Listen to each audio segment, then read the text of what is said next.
if you want to examine um, purely mucous glands, then you can use a section of the duodenum and focus on the Brunner's gland in this area.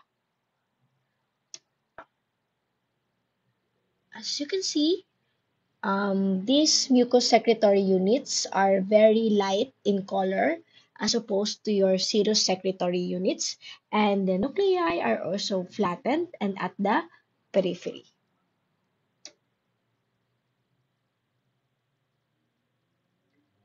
Here. So you can see also that the lumen is bigger in mucous secretory units.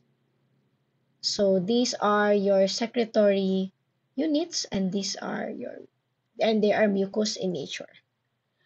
For the shape, this is also, as with other salivary glands, this may also be considered as compound tubuloacinar, although some references would call this compound tubuloalveolar, since some references interchange alveolar with acinar, but acinar have smaller lumen than alveolar.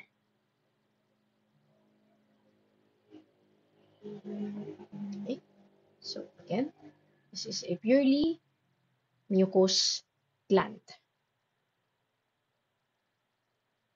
And it is also multicellular, and it is also exocrine in nature.